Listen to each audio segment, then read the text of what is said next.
Nos encontramos con... ¿Quiénes son ustedes para empezar? Somos alumnos de primer cuatrimestre de Ciencias de la Comunicación. Mi compañero se llama Mario, Fernando y Estefania. Mucho gusto, Estefania. Mucho gusto. ¿Y ustedes? Sigfrido Covarrubias. Es coordinador de... Coordinador de Evaluación y Diseño Curricular de la Universidad. Ok. Vamos a empezar con la entrevista. ¿Sabe usted a qué se le llama educación continua? Sí, por supuesto. Educación continua tiene que ver con implementar un currículo. Un currículo se entiende como un plan de estudios, un programa, todo lo que tenga que ver con educación programada, ¿sí?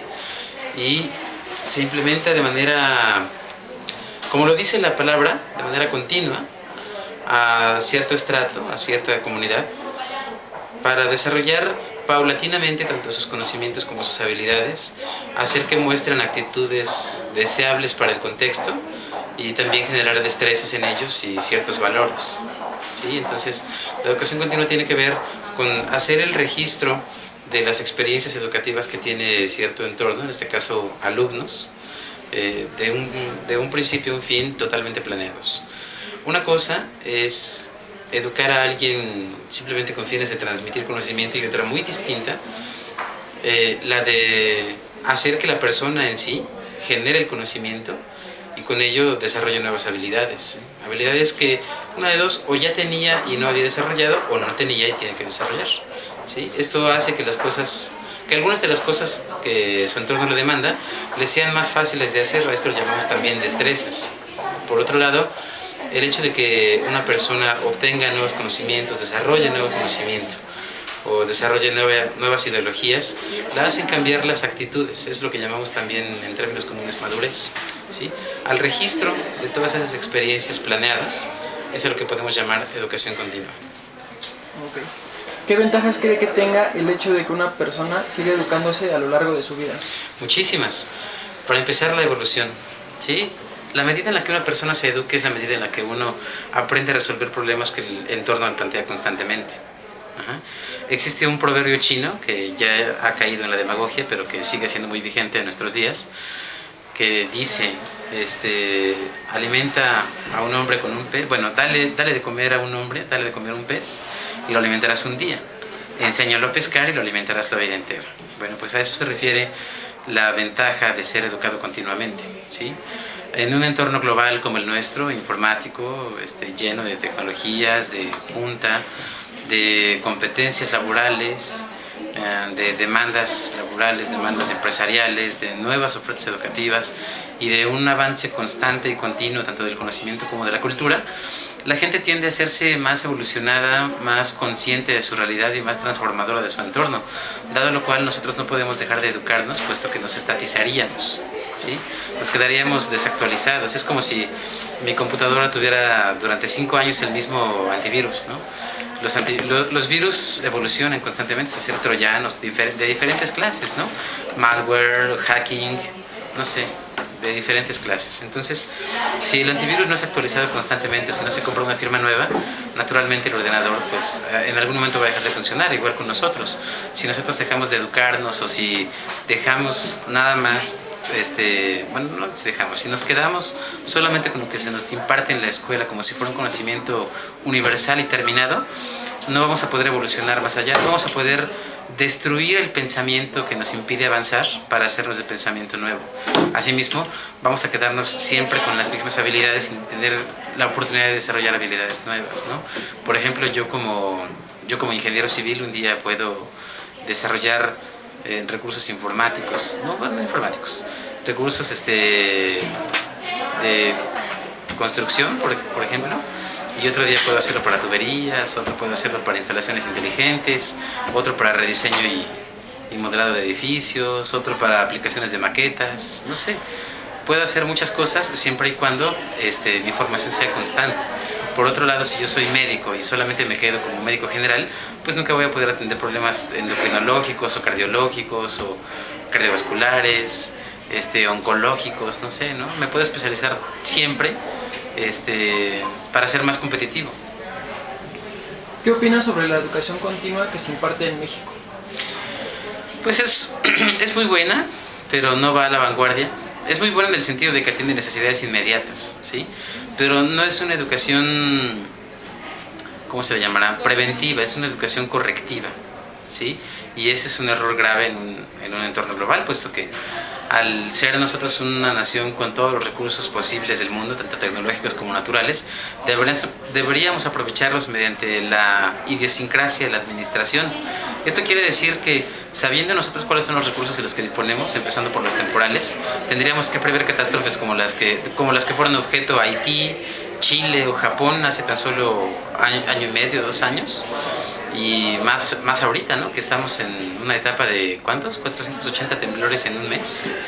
Entonces, ya habiendo pasado por la amarga experiencia del 85, que a ustedes no les tocó, aún no nacían, pero a mí sí, tendríamos que prever contingencias, para lo cual tendríamos que implantar en México una educación que tuviera una cultura e idiosincrasia civiles, que consistiera en que nosotros nos preparáramos constantemente, que tuviéramos valores más arraigados, que nos apoyáramos los unos a los otros, que nos interesáramos en el estado del arte. El estado del arte quiere decir lo último en el conocimiento de cualquier disciplina. Entonces, que nos interesáramos en nuestra formación, en conocer, en ser participantes, en transformadores de nuestro entorno, más académicos, menos, pues sí, vamos a decirlo así, menos holgazanes, menos entretenidos, menos apasionados del fútbol y más apasionados por la educación, menos apasionados por la cuestión comercial y el consumismo y más apasionados por la participación cívica que por el morbo político. Entonces, si la educación continua tuviera una mayor, ¿cómo se le dirá? Una mayor conciencia cívica, en lugar de ser correctiva sería preventiva, y eso le quedará perfecto al país. Entonces, ¿cuál cree usted que sea la principal causa de que en México la mayor parte de la población no acceda a la educación continua? La actitud. La gran mayoría de las personas que viven en estratos grises, como los llaman los arquitectos modernos, es decir, las zonas aledañas a las urbanas, como por ejemplo Santa Fe, que es una zona así súper nice, súper bonita, y junto a Santa Fe hay una Santa Fe muy pobre, llena de casas sin pintar, así grises, ¿no? O grises como la gran mayoría de las construcciones pseudourbanas del Estado de México. La gran mayoría de la gente piensa que no tiene caso estudiar, ¿sí?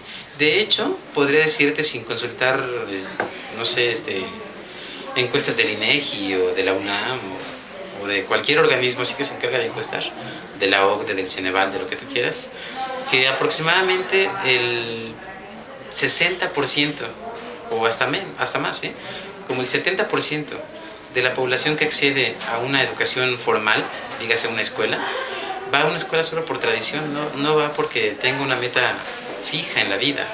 Ustedes pueden venir a la escuela y decir: yo vengo por la convicción de ser licenciado en comunicación y por participar en mi entorno a partir de la conciencia, así se le dice, de la concienciación de la población, ¿sí? Aunque sea cacofónico, pero es la palabra que se tiene que utilizar.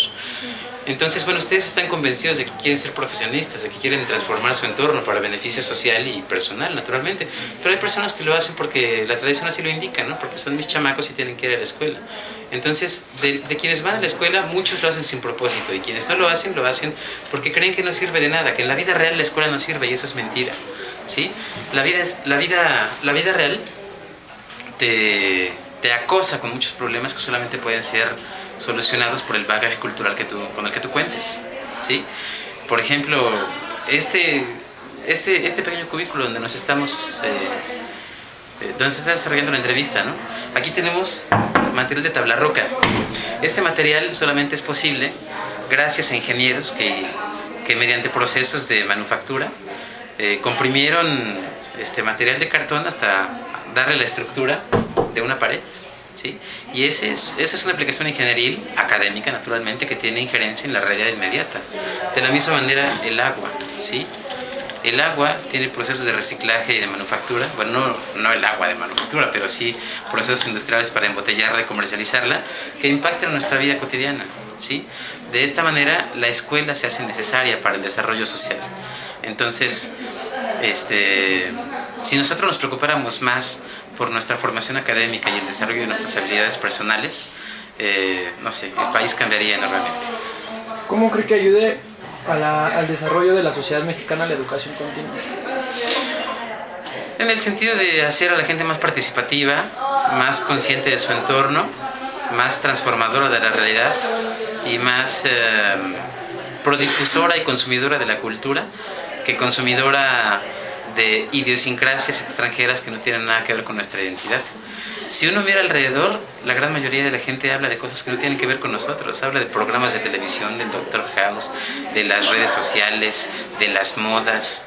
Y eso no tiene que ver con nuestra identidad latinoamericana. Eso tiene que ver más con el consumismo que las grandes empresas o entidades ideologizantes tienen como estrategia para alienarnos y para estancarnos. ¿Sí? Entonces, la medida en la que nosotros nos preocupemos primero por nuestro entorno, nuestro desarrollo personal, por el desarrollo sustentable y después por el entretenimiento, es decir, darle a cada cosa su justo valor en nuestras vidas cotidianas, es la medida en la que podríamos desarrollarnos con educación continua, primero como personas y después como población.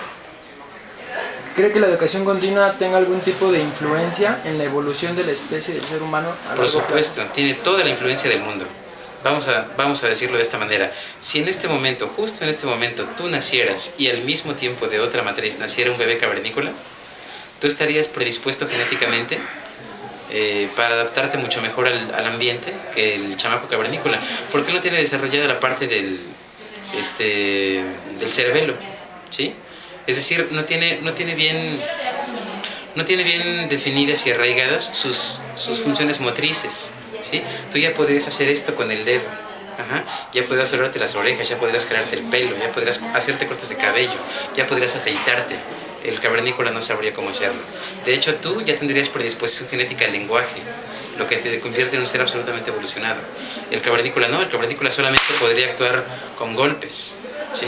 Entonces, como tú ya estás predispuesto genéticamente, puedes hacer del mundo un entorno mucho más dinámico que el cavernícola.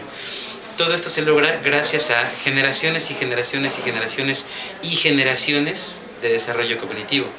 Entendido cognitivo por conocimiento, ¿sí? Entonces, la medida en la que nosotros estudiemos y estimulemos nuestras conexiones cerebrales, el cuerpo calloso, los dos hemisferios, mediante la práctica del estudio, del análisis crítico, del lenguaje, del dominio de las 25.000 palabras que conforman nuestro lenguaje, en lugar de las 6.000, 7.000 que estamos acostumbrados a utilizar diariamente. Lograremos un pensamiento crítico, un pensamiento reflexivo, un pensamiento desarrollista, así se le llama en humanidades, que nos haría ser personas más conscientes, más intelectuales, más conocedoras, ¿sí? Y de hecho llegaríamos a un nivel muy parecido al civismo que impera en Europa occidental, así como Suiza, Dinamarca. Viviríamos casi tan armónicamente como esos países si nos interesáramos en la idiosincrasia del conocimiento. Entonces, efectivamente, influye de manera determinante. Es más, yo no diría que influye, yo diría que determina incluso el modus vivendi de nuestra sociedad. ¿Qué opina usted sobre la educación continua que se imparte en esta universidad? ¿Cree que esta universidad está lo suficientemente preparada para impartir un buen nivel de educación continua? Eso es una pregunta muy subjetiva, porque decir que la universidad está preparada es caer en un juego dialéctico. Dialéctico quiere decir que se puede leer de dos maneras. Podría decir que está preparada, sí lo está naturalmente. De hecho, mi trabajo es ese, que la escuela esté preparada, ¿no? Como coordinador de evaluación y diseño curricular, mi trabajo es actualizar las carreras para que sus necesidades como estudiantes se vean satisfechas y al mismo tiempo exista un currículum que satisfaga las demandas del entorno, es decir, las demandas laborales, ¿sí? Sin embargo, esto implicaría que si la escuela ya estuviera así lista como tal, no hubiera necesidad de cambios, si los hay. El entorno laboral cambia, las competencias que se demandan son diferentes, son más arraigadas cada vez, ¿sí? Entonces la escuela tiene que reinventarse, tiene que modificarse cada vez. En todo caso, podría decirse que la escuela está lista, pero para los cambios, ¿sí? Está lista para impartir una educación de calidad siempre que sea necesario y también cambiar aquellos aspectos de mejora que haya detectado en el proceso de evaluación institucional para volver a cambiar y dar lo mejor en el momento que sea necesario. Okay. ¿Usted desempeñó alguna forma de educación continua? ¿Maestría, posgrado? Sí, de hecho he asistido a varios cursos, unos de inteligencia emocional, otros de diseño curricular, otros de evaluación continua y algunos otros de equidad de género. ¿Hasta qué grado de educación continua a usted le gustaría llegar? Uy, está el postdoctorado. Eso sería todo. Bueno, Muchísimas pues gracias. gracias, jóvenes, y mucho éxito en lo que emprendan. Ok, Muchas gracias muchísimas por su gracias. tiempo.